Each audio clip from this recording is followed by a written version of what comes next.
Hi Taurus, thank you so much for joining me today. I hope that you are doing really, really well. This reading is for any Sun, Moon, or Rising Taurus Sun. We'll take a look at the cards. We'll get a sense of the awareness for the week, guidance and possible outcomes. I'll also choose a couple of oracle cards for additional information as well. So let's go ahead and see what we have for you. Okay, so we have the Four of Wands. The Lovers, major arcana, seeing a lot of the Lovers lately. And the Queen of Pentacles. So the Four of Wands, this is a card of celebration, of recognition, possibly of reward.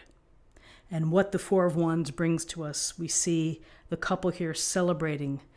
They're going to walk through those wand pillars into a new path, perhaps a new life. Maybe it takes them away from the home front. But this is the time for people to get together, to recognize each other, to celebrate, to share, to laugh, to be festive, to feel lighthearted and free, perhaps. And we often have these type of celebrations for the milestone events, holiday parties, graduations, weddings, engagements, a bon voyage, whatever it may be. We find reasons to get together, to have some fun, to celebrate. And so they come in many different shapes and sizes, many opportunities for people to be together, but it's also an opportunity to meet new people. Celebrations of life, cocktail party. You go out of respect for your friend. It's the recognition of someone's life, and then from there you meet other people and you talk about, you get to know others. So it's really a wonderful opportunity to have this, this social acknowledgement. Really, it's fun. Now, for some, and particularly having it right next to the Lovers, this can suggest an engagement. It can suggest a commitment, a move towards stability, perhaps marriage. With fours, we're looking at foundations. We're looking at stable foundations, building a firm and secure foundation. So, Four of Wands, celebration, and here's the Lovers. And the Lovers speaks to our significant relationships, the ones that matter, the ones that have the potential to transform our life, that bring us joy, that also bring us pain, or disappointment on some days. These relationships are complex and they're involved and they're important. So we pay attention to these relationships and we go with the flow as we begin to discover more about our partners, our loves, our husbands and wives.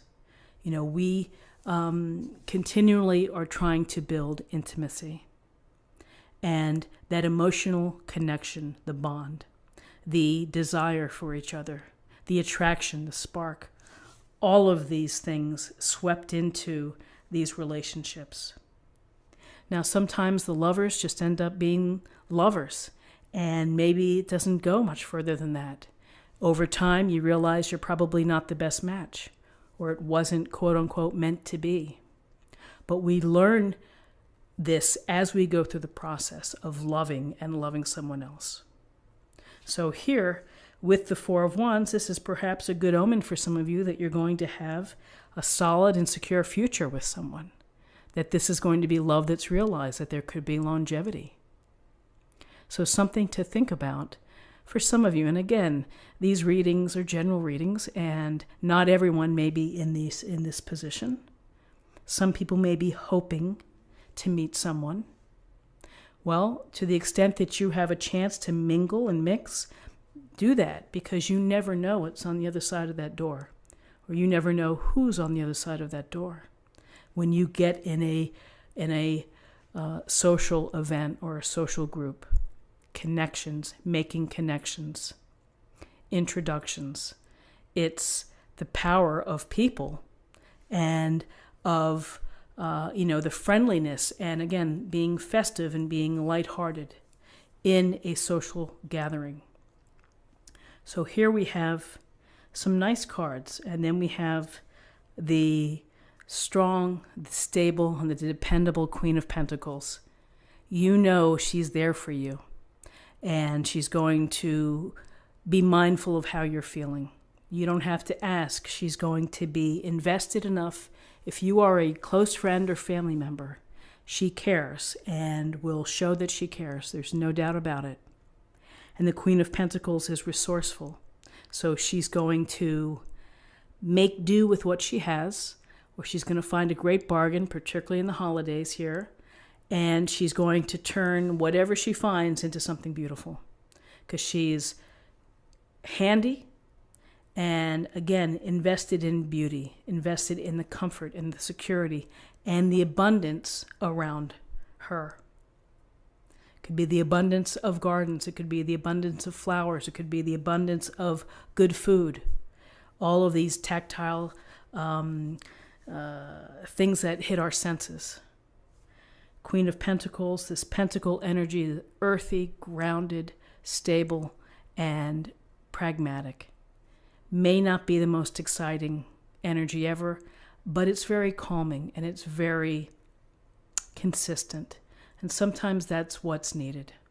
So we're looking at the Queen of Pentacles to bring this very gentle, compassionate, loving energy to you, whether you have a Queen of Pentacles, a Mother of the Earth in your life, or maybe these are attributes that you would benefit from, which was to get into your pragmatic mode of taking things slowly, perhaps being mindful of what's going on and how everything interconnects before you make decisions, before you accept social invitations, whatever it may be. There's thinking behind her actions.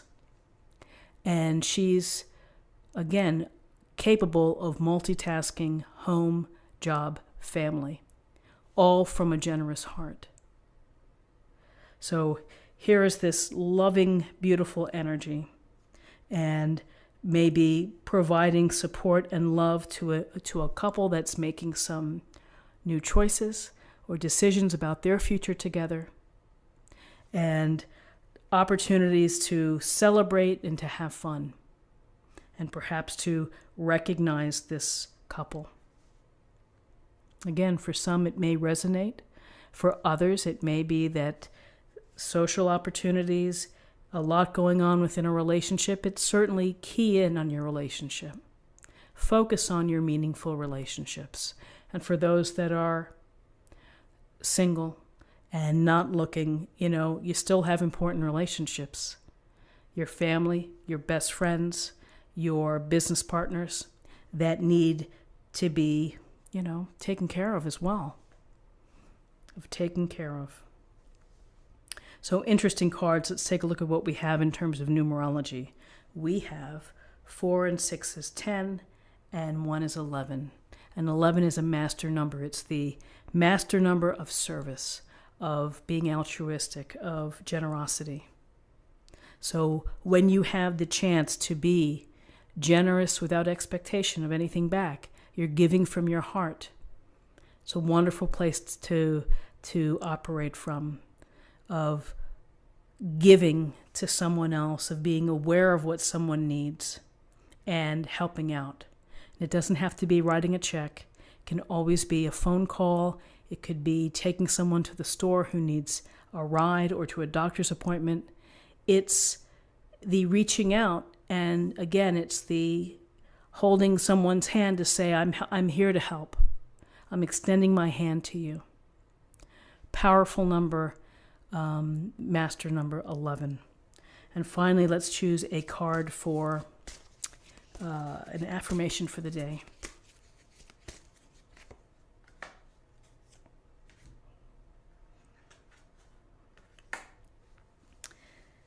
Endings and beginnings. The old must be released so that the new can enter. And so, again, endings and beginnings, letting things that no longer serve you, letting them end. And processing them as best as you can, and being ready to accept what happens that's new. And the possibilities are open. But when we hold on to the past, or we hold on to what was before, and it's meant to end, you can't, it's not going to help. It's not going to help your growth. And it's going to, it may prevent you from meeting the significant and transformative people that can really love you and change your life. So friends, this is what I have for you for the day. I hope that you found something helpful here with this reading. If you did, please subscribe, like this video, share this video, comment below. Have a great day, and I'll see you tomorrow. Thank you. Bye-bye.